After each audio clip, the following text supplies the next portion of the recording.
I believe it was somebody else that was talking about it somewhere on some other random show. You ready? You don't know. I don't know. You better be ready. Wait a minute. Okay. Step right up, got tickets on sale, and today's episode, trains coming off the rails. What's going on, everybody? Welcome back for episode 2. Two guys hanging out, Rollin Throttle podcast. This is going to be fun because we appreciate everybody that commented, interacted with it. Keep bringing those comments. Really great turnout. I mean, everything was good. Thank you all so much for all your interest in what we're doing here. We hope it's entertaining, and that's what we're going to keep trying to make it. It will be. It can be. It will be. They throw the topics up. We'll talk about it. Yeah, that's what we need. Help us out. Give us some topics. Give us some information in those comments because we'd like to see that. Help us out. We'll talk about whatever you want to talk about there. Since on Rollin Throttle podcast, this is where stories, safety, and speed collide.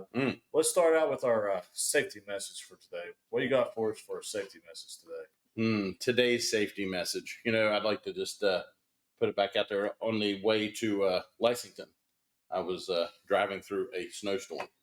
And like I said, it wasn't horrid. I mean, it wasn't like four-wheel drive territory, but I looked up my rearview mirror, and this guy come riding down through there. There was a guy passing me on a bike in that snowstorm. On a motorcycle in the snowstorm. On a motorcycle in a snowstorm. Like I said, it was a squall, but it was only like 25 degrees. It's not my style of riding. I feel like that today. I'm just going to get in my car and drive somewhere. So maybe I think the safety message today is like there's times ride whenever you can, but know when to ride. Yeah.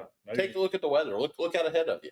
Maybe it was sunny when you left this house. Maybe it was. It was cold, but maybe it was sunny. Maybe you didn't check the weather app. Maybe you didn't check the weather app. It's easy. Pull up the phone, look at it. Know before you go. I think that's somebody else's slogan, but I'm going to use it for today. All right, you can steal it for today. For today, I'm going to. All know right. Before you go. Check the weather. And be prepared. Yeah.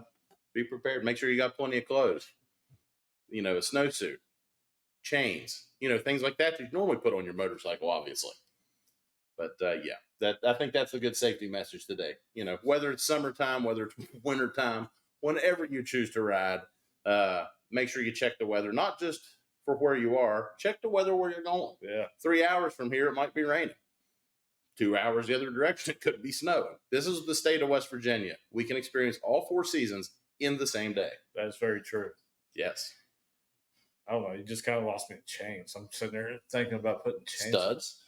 Oh, you do studs. Yeah, you do studs. Don't they do that somewhere out there in the Minnesota area? Yeah, they do that lake ice riding stuff where they stud the tires and stuff. Yeah. On those hopped up dirt bike things. Yeah, I want to see that. Looks pretty cool. I want to see you do it on the road cam. Ooh, I don't know about all that. I'd give it a try though. I'll give it a try. What the hell? Send some studs and some tires, and we'll try. We'll try. Boy, that'd get some views, wouldn't it? Ooh.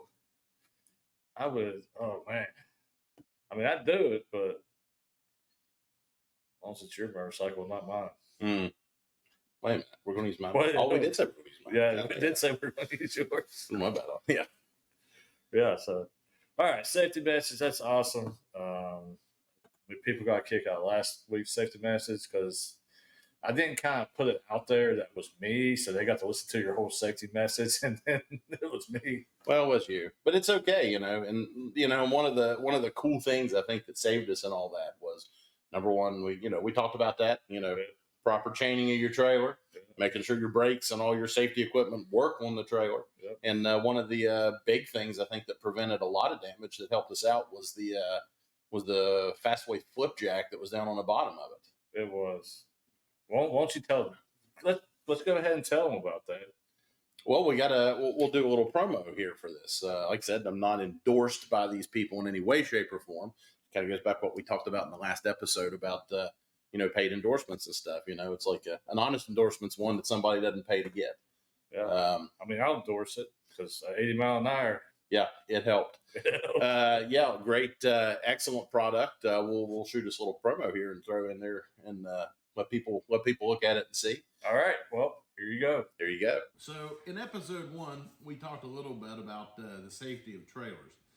And I had mentioned that one of the things that had happened when the trailer came off is that one of the things that actually saved the trailer from damage was this little flip down foot jack, the Fastway flip down trailer jack that was on the bottom of the crank jack. This is a really cool product. I'm not endorsed or paid to talk about this at all. Just wanted to bring this to everybody's attention. I had a guy that I work with told me about these things. They're excellent and they're simple and easy to install.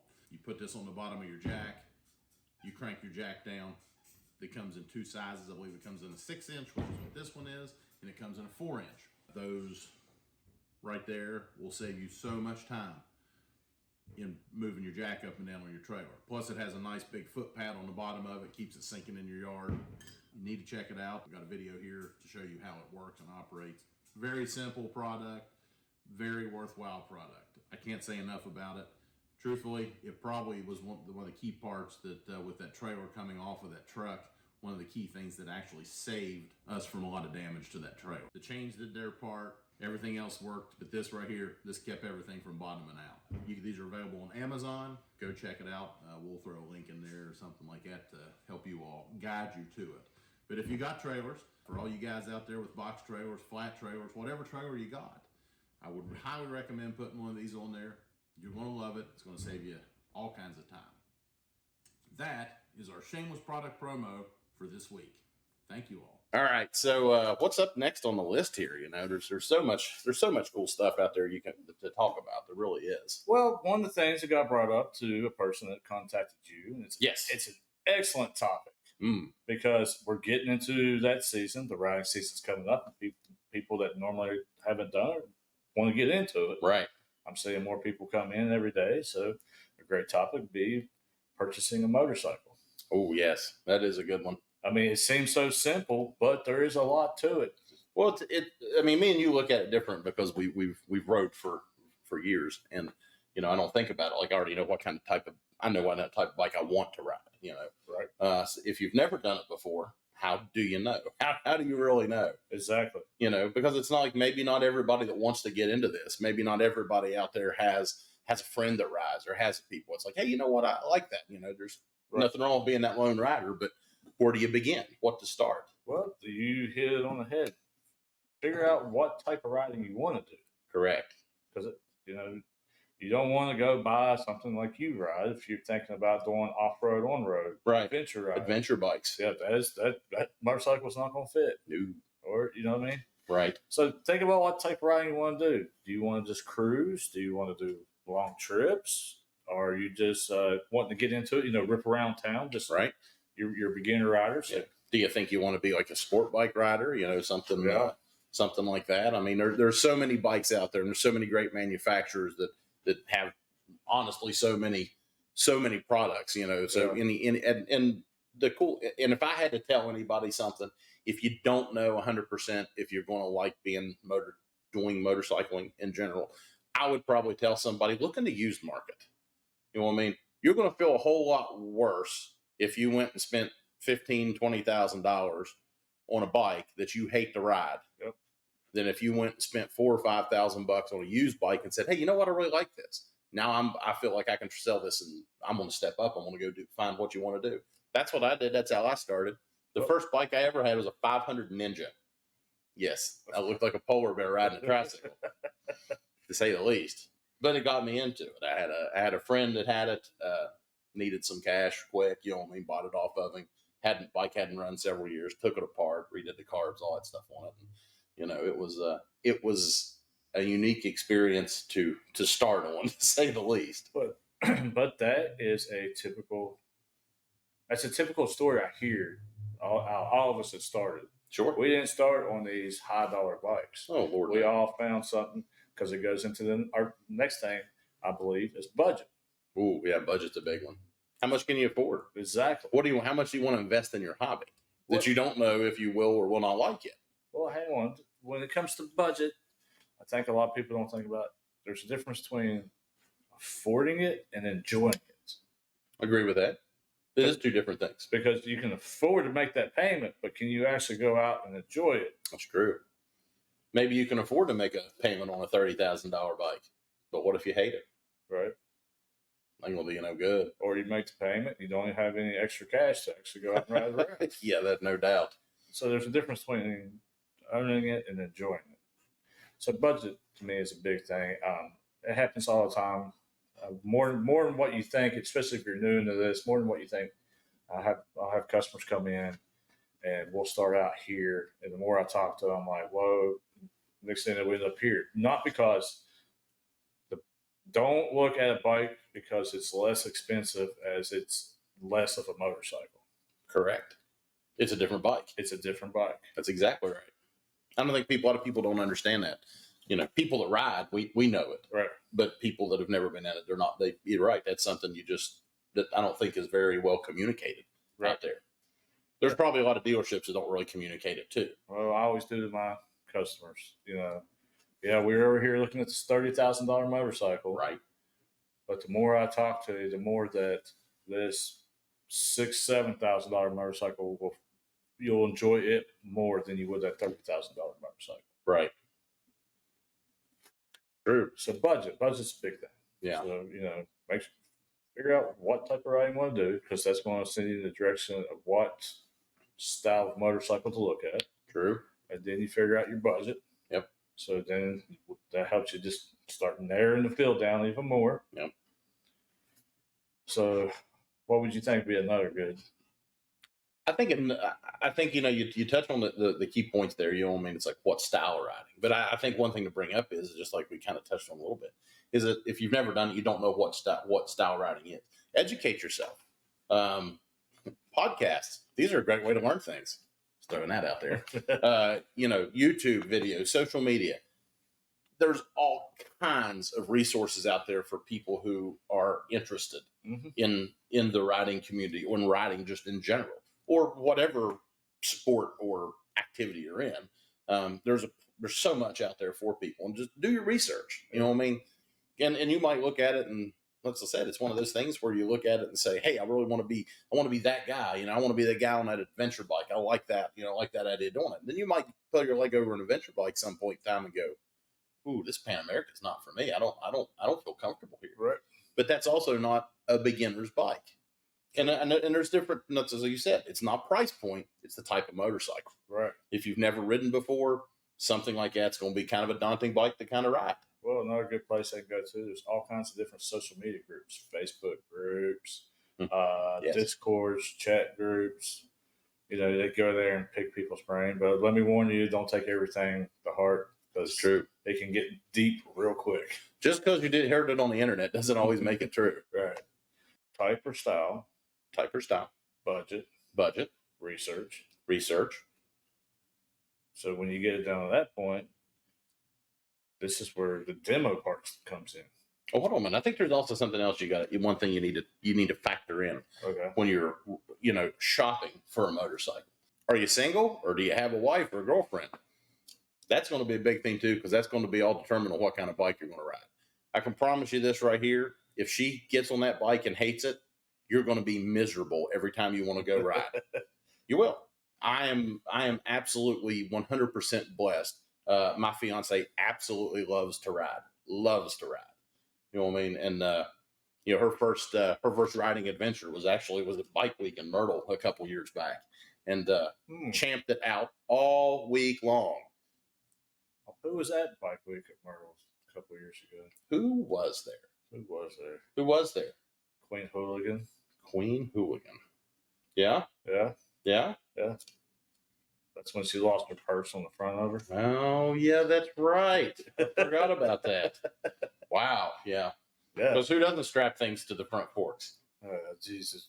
There's good places to put things on a bike. Yeah. You know, I've never been like a strap it on the front forks kind of person. Right. Maybe behind the windshield, not just it's it happens. It happens.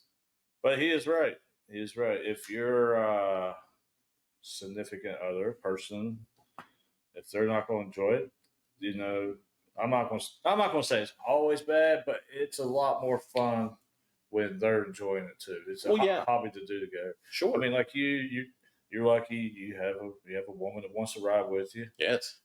I'm lucky because I have a woman that's obsessed with motorcycles. That's true. Like, I think she's a little more than most women.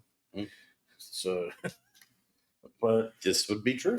so I am lucky because Yeah, and that's a benefit. But like I said, if you've never done it and your significant other has never done it either, you probably don't want to. You probably don't want to. You don't want to make your first ride on the back of a Sportster, right, with no backrest and just a little cushion pad on the rear fender for a seat.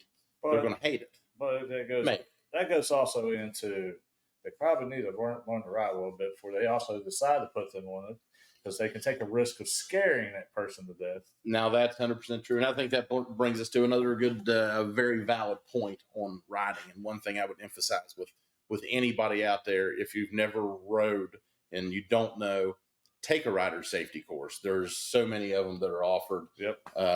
Every state that you're in, somebody somewhere has a rider safety course, and it is beneficial to take that. And because depending on what brand, some brands throw it in with the purchase of the motorcycle. That's true. That's true. Some brands do. Yep. So it's but don't feel that you're too cool to take that course. No. God, I don't need that. I'm not going to be that guy. Let me tell you what. You know what? How many times I've been looking at it? I'd love to take one of those kind of like one of those motorcycle police style professional rider courses. Well, I would love to do one of those. So MSF actually has multi-tier courses. Gotcha. So the first tier is the basic MSF course. Right. MSF stands for Motorcycle Safety Foundation. I forgot the foundation part. But then they got different tiers. Right. So and each tier teach you a little bit more and a little bit more. It builds you up to different skill levels. Right. That's really cool. I didn't know that. My assumption for them was it was just the basic rider safety course for them. And then there's another guy out there on the internet. He actually has his own company where he goes around and does the courses and teaches how to do it. So right. But yeah, either way, however you cut it, I mean, I would definitely 100% recommend that. Make sure you're safe. And I would tell anybody who was new, starting to ride or learning to ride, do not put somebody on the back of your bike until you yourself feel comfortable out there riding around. Don't put somebody else at risk while you're learning, and ride within your skill level. Just because if you ride with a bunch of your buddies, just because your buddies are doing crazy stuff, riding maybe not necessarily unsafe, but at a skill level above yours. We call it spirited riding. Spirited riding. I like spirited. Yeah, riding. we call it spirited. Just because your friends are spirited riders doesn't mean that you have to be. Yeah. Ride the back of the pack. Slow down.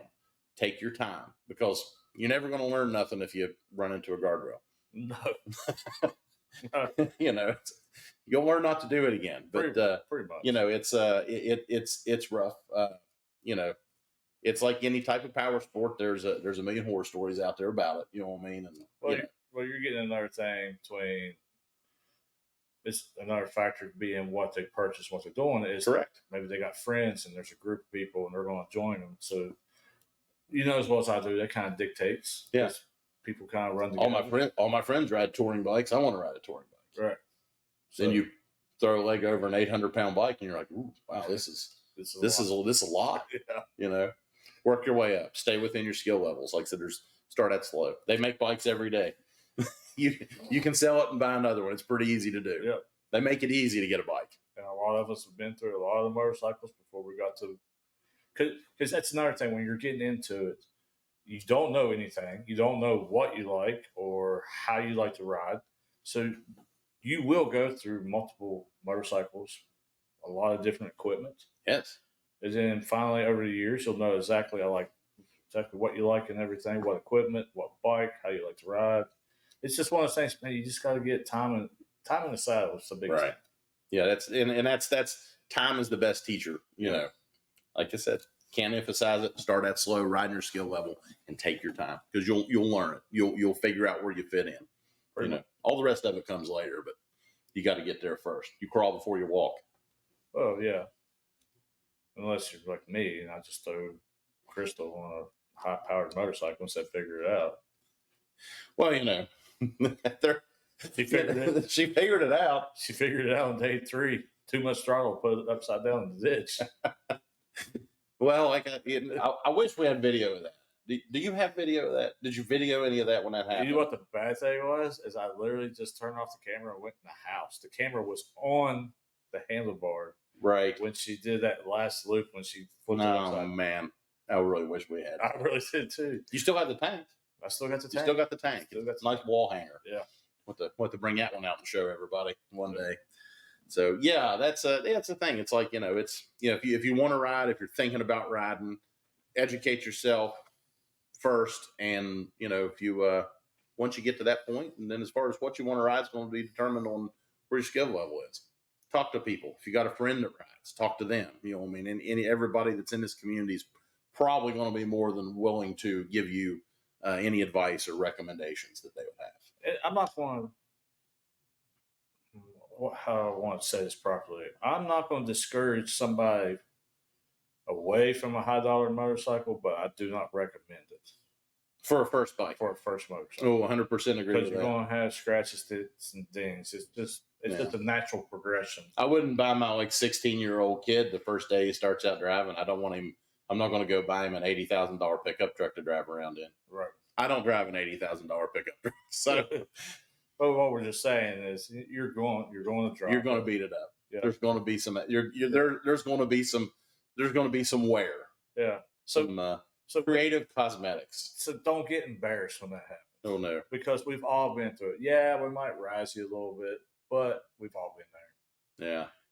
Yeah. I mean, some of us still do it. Yeah. I'm not going to say her name, but some of us still do it. Yeah.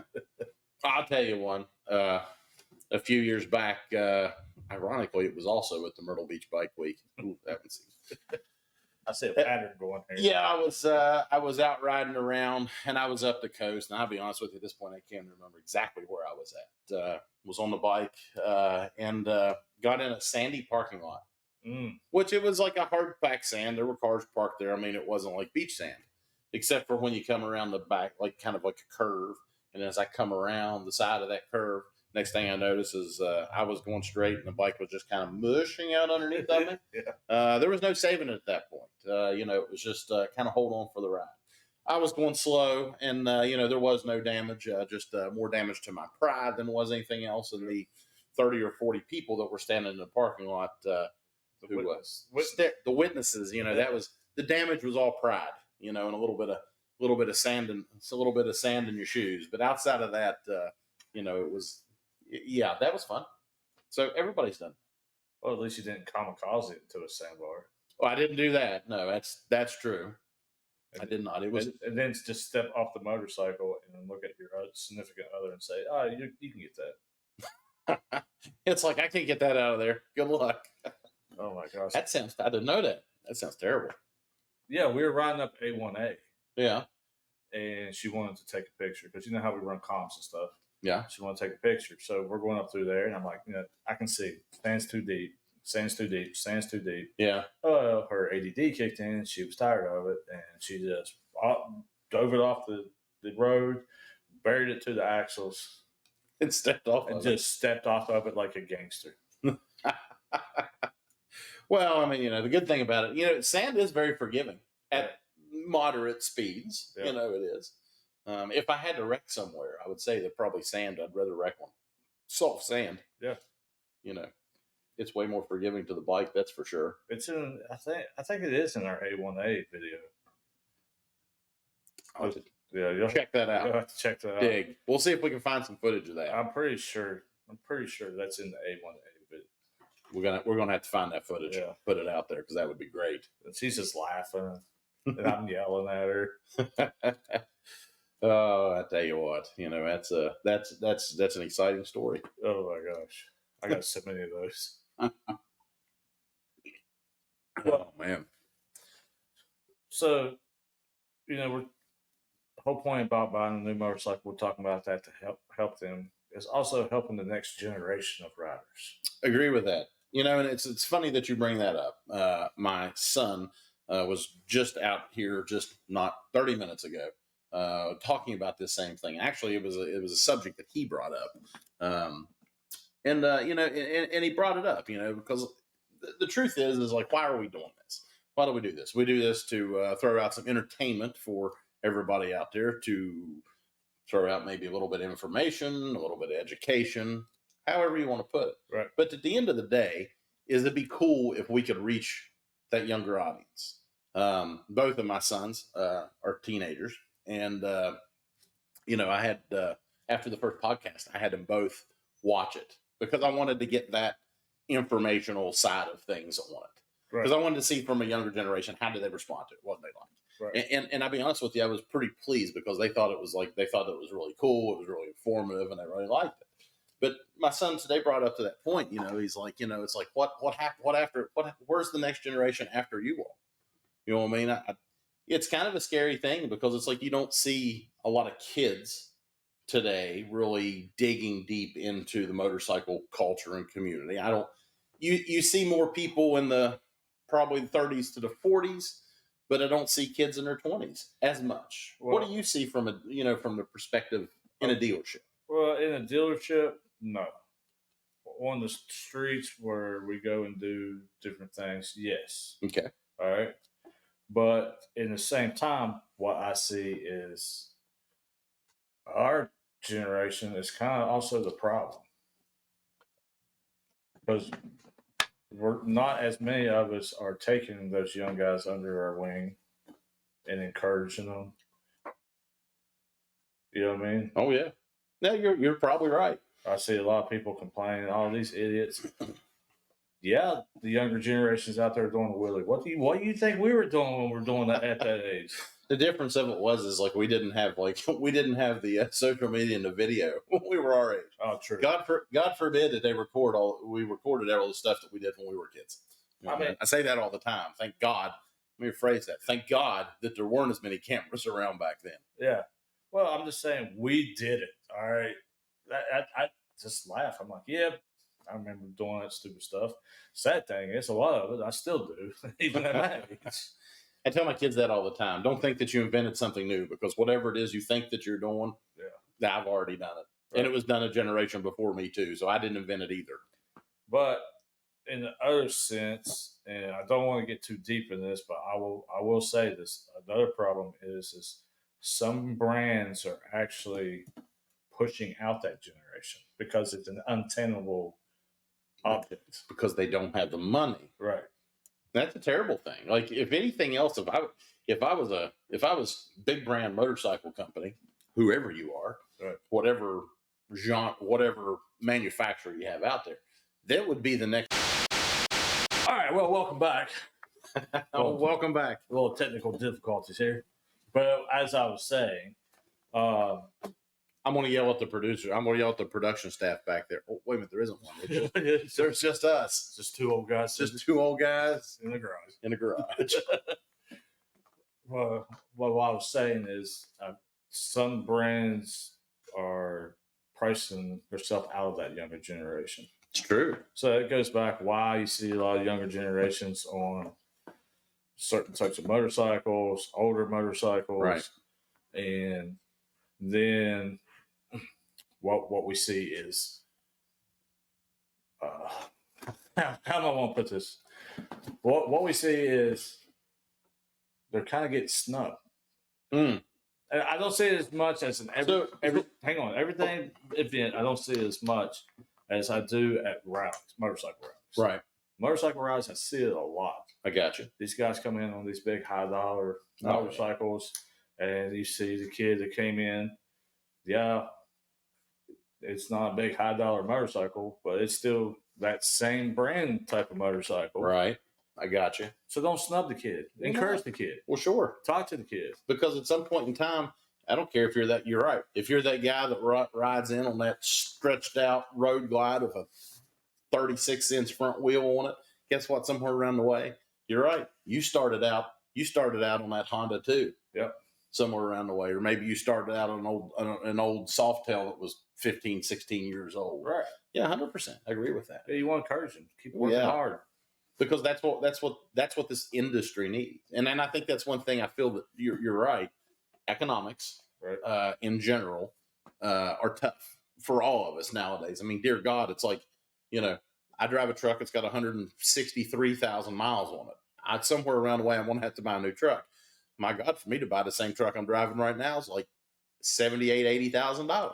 That's ridiculous. It is. And in that same tune, motorcycles, you know what I mean? It's like, from a new perspective of a bike, I mean, 20, 30, 40 grand, whatever you want to put out there.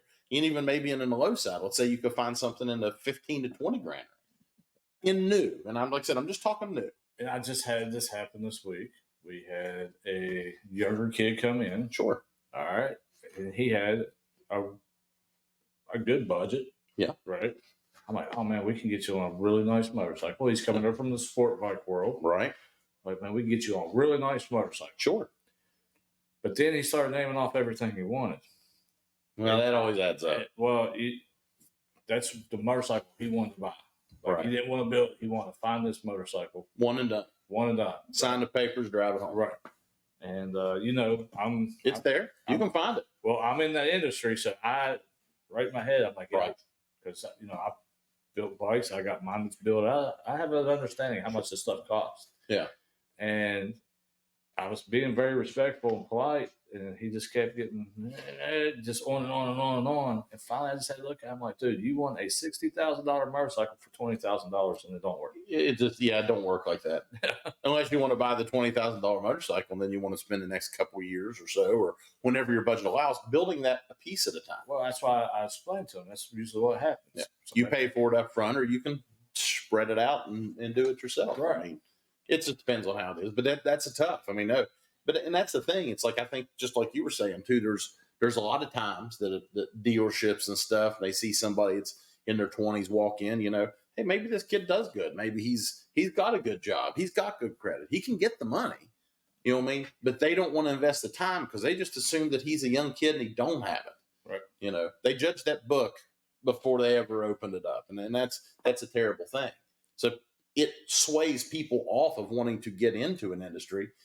Open the door. Yep. Man. If for dealerships and manufacturers, open the door for the younger generation. And if you're at that bike night and that kid walks up to you, doesn't have a motorcycle yet, but wants to talk to you about it, Oh yeah, take the time to talk to him. Sure. One of the coolest things that I've always loved, and even not from the riding generation, but from the younger generation, with me and my friends being out riding, going places, into public places and stuff like that, is the reaction of young kids. And Tammy had times we'll go someplace, be in a little town up in the mountains or something like that, a tourist town or something up around like Canaan or Snowshoe. And how many times you park, and you'll have, a mom that's like, hey, my son wants to look at your bike. Is that cool? Shoot, yes, it is. Come on, come take a look. You want to sit on it? Sit on it. I don't care. You know what I mean? Because that interaction, that minute, that instant right there might, for that kid, that could ride in his mind from now until he's 18, 20, 25 years old. And he says, I remember that time, it was like all those bikes. I've always loved it. Yeah. It sparks that fire. It gets them started. And that's what builds that industry. And here's another thing that you don't see a lot of anymore is handing down motorcycles. No, that's the truth. It used to be, this was my old man's bike, and this Sure. It keeps getting passed down. You don't see that anymore either. Yeah, so that's true.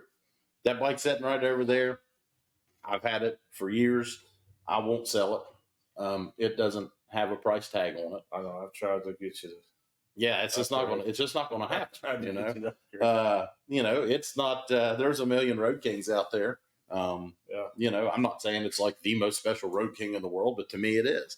And I hope that at some point in time, if I'll buy another bike before too long, and that one will sit here in the stable with the collection, and I'll, when one of my sons decides they want to ride, then that's hey, there you go, throw a leg over it, take it. If you got a passion for it, that's what you want to do. Yeah. You want to learn it. Yeah. There you go. Well, I mean, I understand. I got a motorcycle now that I have a wonderful wife that complains about it, but I won't get rid of it. Right. So I understand.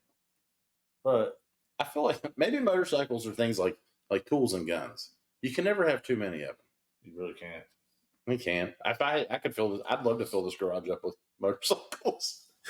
Well, you have people come in all the time, and the wives and girlfriends are like, "He's already got 2, or he's already got 1." And I always tell them, I'm just like, "There's 7 days in a week and 30 days in a month." That's true.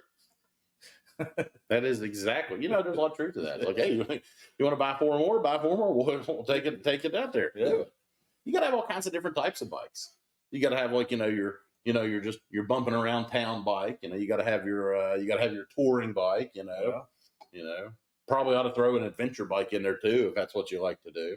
I've never rode one. I want to. Like I've never really got a chance to really ride one. Why haven't you just come to the dealership? We'll go out for a demo ride. I would like to do that. I would like to really try to, put some legs on a Pan America just to see. Like I like the idea. It's a cool bike. Yeah. I don't have to sit around. Be like, come on. Something else to put in the garage. Something else to put in the garage. Actually, those bikes are wicked. Make a package deal. I'll just buy that new Road Glide and one of those together. The blue CVO. yeah, the blue CVO and then the fully loaded Pan America to go with it. Yeah, let's put them together. Let's put them together. I'm sure it's a package discount thing. Oh yeah. Probably like 30% off. Yeah. Sure. Yeah. Yeah. No, it doesn't work like that. What did we talk about earlier? Purchasing your means. Yeah, purchasing your means. Yeah, we're getting way outside of that right now. Very much. But yeah, next generation, we need to work on being better stewards of the hobby. No, I think that's truth. I mean, I think there's a lot of truth to that. I think everybody could be. I mean, if you want to preserve it, because it's like if motorcycling as a general sport, and I doubt it would die, but the less interest there is in it, then the less money the less money there is in the industry for all the other stuff. So if it dies with this generation, I feel that that's so much of culture and history that becomes lost. Yeah. I mean, look, we talked in our last episode a little bit about, the beginnings of it. If you ever get a great series, if you ever want to watch to give you some information, Harley and the Davidsons. It was on History. It was on History. It was on History. I, for the life of me, cannot find a place to restream it. Look it up, see if you can find it.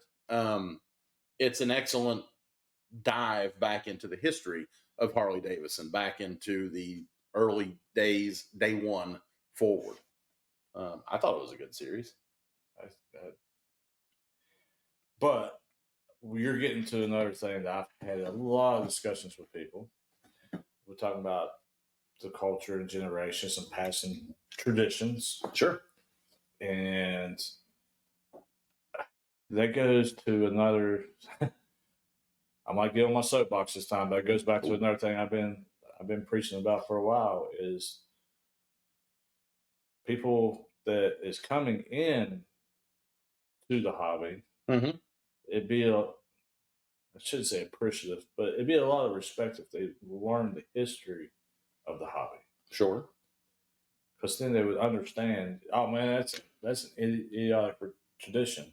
But hang on a second. Here's the reason why we have this tradition. What tradition are we talking about? Well, it could be any tradition. How about the bell? Okay, the Gremlin bell. The Gremlin bell. The Guardian Angel bell. Whatever you want to call it. Chase the demons. Chase the demons. Even though I rip about every one off of mine. So is Crystal. I believe it's because your problem is because your bell gets full and it just falls off. Yeah, it might be. You probably should put more than one on there. Either For the both of you. Either that or my Guardian Angel just gives up and quits his job. Your Guardian Angels is like standing up there looking over you going, yeah. I try. Like this. We've ripped a bunch of them off. Yeah, I mean, I agree with that. I think that's a good point. Learn the history. Yeah. Learn a little bit about what you do. It comes, but I think that comes with with a passion for what you do too. We talked about that last time a little bit too. It was like, everything, like we talked about Jeep people and their passions and boaters and their passions and stuff, and motorcycle people, no different, same thing. You know what I mean? It's like, if you have a passion for something, it drives you. Right. I don't remember if I mentioned that in the last episode. For a brief amount of time, I was a flight student.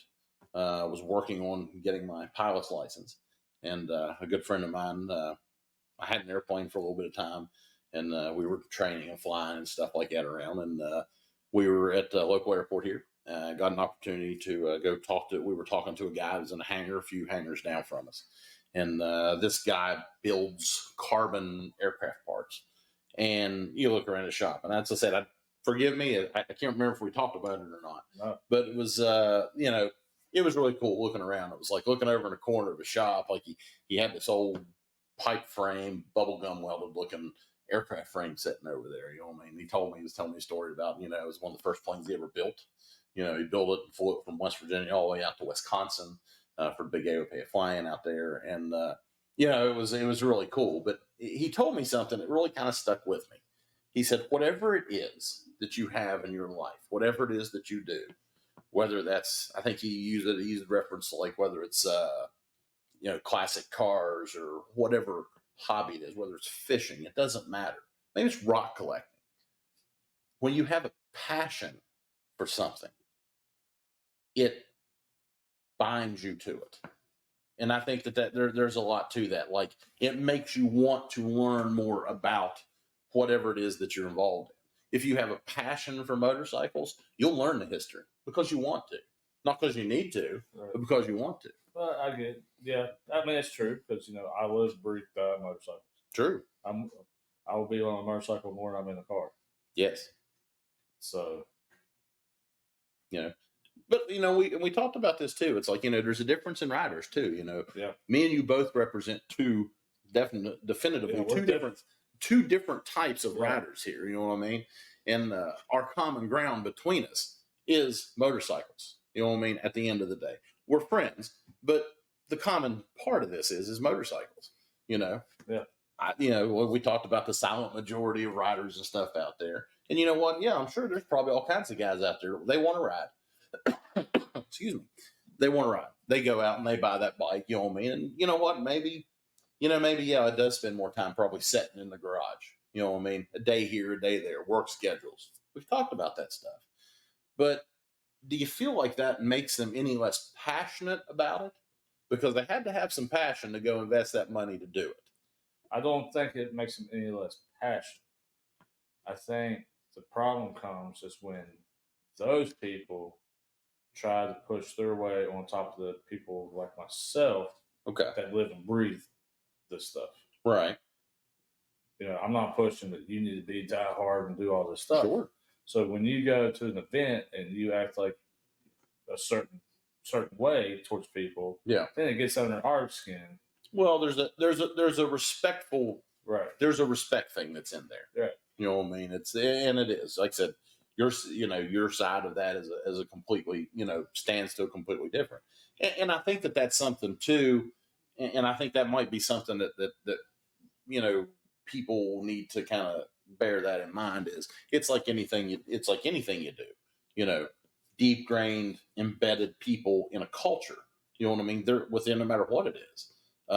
There comes a level of respect to it, and I agree with it. Yeah. And a lot of it's not because and not to dispute your side of this, but I think that it's not for lack of respect. It's for lack of education, and maybe that does come with, because it's like they don't know. They don't understand the nuances and the social. They're in a huge part of the motorcycle community. That goes back to, if you're going to do something and be a part of that life, hopefully you have enough respect to learn. Right. Learn the culture. Learn it. Yeah. Yeah. Not doesn't make it bad or anything. And I mean, and there's a lot of people that buy motorcycles that never go to rallies, that never do any of that stuff. They're just weekend riders. They just go out and, they go out and they ride on the weekends. Maybe they ride to dinner. We've talked about that too. So, it's like, they're not exposed to the more diehard side of the culture. That's what most people are. And I think that's where the lack of education comes in, because they're not around. Okay, let me simplify it for you. You have a house. I have a house. I go to your house. Just because we're best friends, I don't just walk in and take over and put my way on top of you. I respect your house. It's true. Agreed. That's a good viewpoint. And then we get along. Right. In that moment. Right. So just because we have respectful domain. Right. Just because we have the same thing doesn't mean right. I'm just going to come in and overrun you. True. I agree with that. No, I mean, I agree with the respect thing 100%, and that is a very good way to put it. That's really like the one thing that's just last few years is just. I'll be honest, just drove me up the wall. Right. And not as much as I shouldn't say as the world normal people that we run into. Yeah. It's more people that portray the lifestyle out there on the old internet. Oh, I got you. You get more of those people because they're trying to be bigger than what they are. Right. Instead of just having fun, living a life, and showing people what's going on. True. Yeah, that makes sense too. And I'm sure there's probably a lot of people. I'm sure there's probably a lot of guys out there. Like I said, this goes back to what we were talking about earlier about educating yourself and learning and watching. Like I said, there's a lot of media out there and stuff. And, you're right. There's a lot of people that probably are, they do it for clicks and likes and views. They portray that. They act that part. Yeah, because, we get people asking me questions and stuff. And my best answer to them is get out and go meet your local people. Sure. Talk to those what we call graybeards, the old guys that ride around. Dude, right. They've been around riding for a long time. They have a lot of knowledge, and most of them love to talk about it. Right. You can learn a lot. Yes. And you learn a lot about history. Yeah. You learn a lot of stuff. Just get out and talk to them. A really cool point, you talk about meeting people and learning people, and for the life of me, I cannot, and I have dug back and looked, trying to see if I could find anything that had this guy's name wrote down.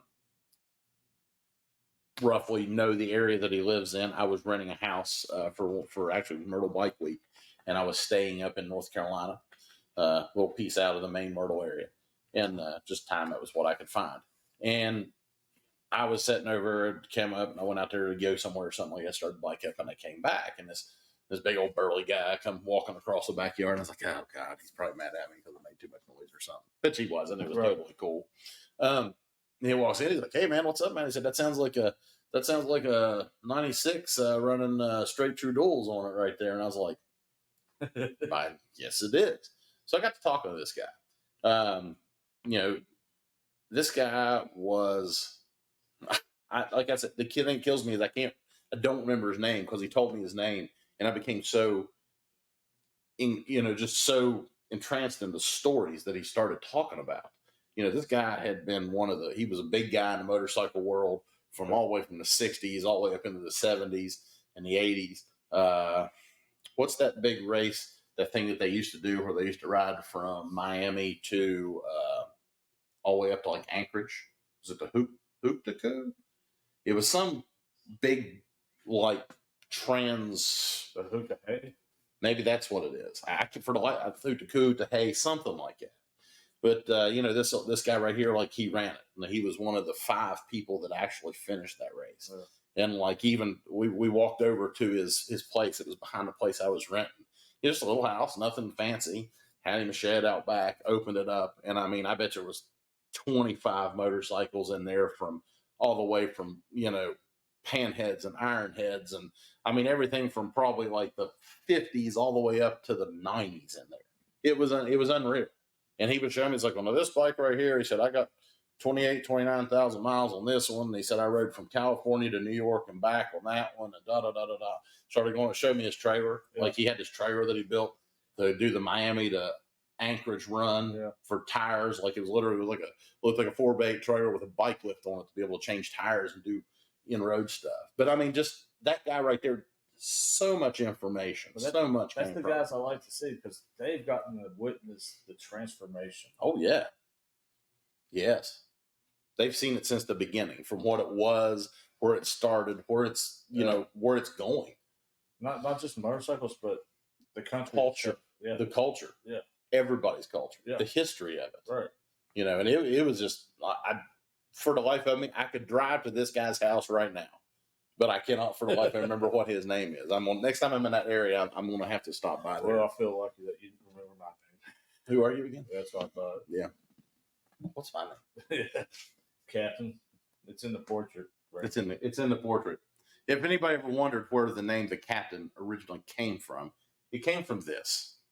I felt that in decorating my living room that I needed nice stately piece. Like, you know, in like a fancy house, how it's like you go in, like somebody has like a nice portrait over their fireplace, you know. I couldn't find anybody that was willing to paint it, so I believe I found this online.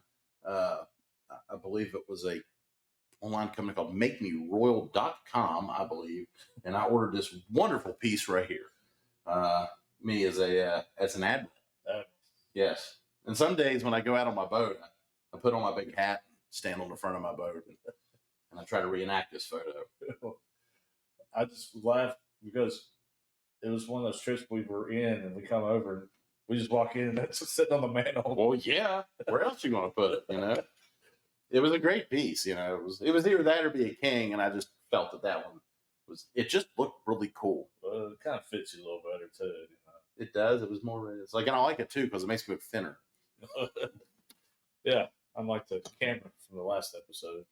I feel it was angles. It was all about angles the last time. Oh my gosh! What do you think of the chair now? We stepped it up. I know, dude. I love this. Like, you know, go up, I can go down. Yeah, you can get a beard shave and a haircut all in one. What do you say? I need a beard shave? Well, I'm not saying that. I'm just saying if you wanted it, we're in the right chair for it. I'm just already like getting ready in case the world goes to crap. I already got my homeless look going on. Give me some money. Well, maybe that's a good hobby. Maybe instead of riding on the weekends, I'll just go stand up there by the interstate and beg for cash. Those guys seem to be doing pretty good out there. You know? Well, yeah. But yeah, it's taught me patience, growing a beard. You want to hear a funny story about that? So I got a guy that used to do, my dad used to be in heavy equipment. You know, we did a lot of heavy equipment contracting, excavation, a little bit of everything over the course of the years. We were doing a job and we had a contractor that was working for us. There was no concrete work. So he told me, he said, you ain't gonna believe what happened. He said, he was coming, he lives over towards Poca over that way and was coming out to our job on his way. And he passed the interstate. And that's when the panhandlers used to stand up. We're right there at the four-way, right there at the interstate, real bad. He said, he come through there, guy had a sign, said, oh, wow, we'll work for food. So he rolls up on him and he pulled up and he said, hey, he said, all right, how about this, man? He said, I need laborers. He said, if you want, he said, I'll give you $200. He said, I'll give you $200 for a day's wages, a few years back. He said, day's wages, I'll give you $200. We'll probably work about an 8-10 hour day. That guy looked at him. He said, that guy looked right at me, straight in the eyes, smiled for a second. He said, buddy, he said, I make more than that standing here in 3 or 4 hours. Yeah, we'll work for food. He's going to stand there for cash. Yeah. Yeah, I was just like, that's the, I get it. There's homeless people out there that beg all the time. Can you work? Probably. Yep. Do you want to? Probably not. Maybe. But it's just like, that blew my mind. It's like, hey, $200. If you're that poor, only $200 will go a long way. Yeah. Well, let's see how long we got. Oh, yeah. 57 minutes. Yeah, 57 minutes, man. We're doing good today. We're doing really good today. Well, there's one thing you got to throw in here before we shut this down today. Okay. And it was requested. You got to throw a little conspiracy theory in. Ooh, are we going back to laser sharks again? We can go. We covered laser sharks. Well, I'm just saying. I got asked to make you do conspiracy theory. Ooh, conspiracy theories. All right, I got one. Actually, I've been thinking about this since the other day. I like to bring up the good point. I think I want to talk about Bigfoot today. All right, talk about Bigfoot today. Bigfoot. We literally have a telescope in space right now that can see galaxies and stars pretty much practically all the way back to like the almost to the beginning of known time right now. As you look back in space, temporal mechanics here, as you look backwards into space, the farther out something from a light perspective comes, is the time-wise is longer that you're looking backwards. It's like it's a window into the past. Right. What you're seeing has already happened. Even now, in this minute, watching this video, you've already seen this. Think about that. The time that the light takes to go from the camera to your eye and back again, it's already happened. You've already seen it. So we got this level of technology. I mean, you think about it. 15 years ago, you'd have had to have a whole production crew. 15, 20 years ago, you'd have had a whole production crew to shoot this very video right here in this garage, right? Right. So my question is this. We have drones, we have satellites, we have all this great stuff. Bigfoot. Why is it that the only videos, even new ones that come up of Bigfoot, look like he's been shot with a 1980s model video camera? You know what I mean? It's like 6,000 people on a train going down the Colorado River, shoot a picture of a Bigfoot on the side of the hill. And out of 500 iPhones the whole way, you know what I mean? It's like, and nobody could get a clear shot. Yeah, 500 iPhones. Michael J. Fox is the one that's filming it. Right. I mean, come on now. What do we got here? Bigfoot? Where are you at? If you're out there, if you're watching, let us know. Oh, man. I don't get that. It doesn't make sense. It really doesn't. It doesn't make sense. Like, why? Or every video of every cryptid that you ever see. You know what I mean? Yeah. It's like the Blair Witch Project. Can't focus on it. Right. I mean, I hate to say this. I mean, if I see Bigfoot out there, I'm not running away. We're going up. We're going for a close-up. We're going to bring it in there. We're going to do that. Well, that's my problem, too. If I ever saw that, I mean, the government get mad, everybody get mad, but I'm melting that thing. Well, yeah. Yeah. No doubt. That thing is going to the taxidermist. Man, you know, I wonder how much it costs to get a Bigfoot mounted. I If don't you really think about it. I don't care. Like a full body mount. I can make my money back off on admission to look at Bigfoot. A few years ago, I paid like $1,500. It was about $1,600 for a bear rug. You know what I mean? So I can imagine what a Bigfoot rug would be. But it'd be cool because you'd probably be the only person that had one. It would be. All I right. put it mounted on the wall right beside the picture, Yeah. right over the couch. All right. Well, it's been a wonderful time with you guys again. Hopefully you enjoyed this episode. Don't forget to put some comments down, like, share. You can check it out on Spotify. You can check it out on our YouTube channel, Facebook, Instagram. Yes. But Yeah. Like, share, subscribe, interact, give us comments. Yeah. Like we're looking forward to it. We want to answer your questions. Yeah. Or talk about whatever you want to talk about. If you have a good conspiracy theory you want to talk about, throw that one out there too. We'll dig into that a little bit. You do like conspiracy theories. No, I can get deep. I know you can. I can do a whole episode on just that crap. Well, there you go. All right. Well, once again, thanks, Jason. This has been fun. No, thank you, Drew. It's always entertaining. And for everybody out there, my words of wisdom is pay your taxes and don't do what I do. My words of wisdom is like, share, subscribe. And until next time, we'll see you later. Peace. Yeah, it's a circus out here. We're wobbling.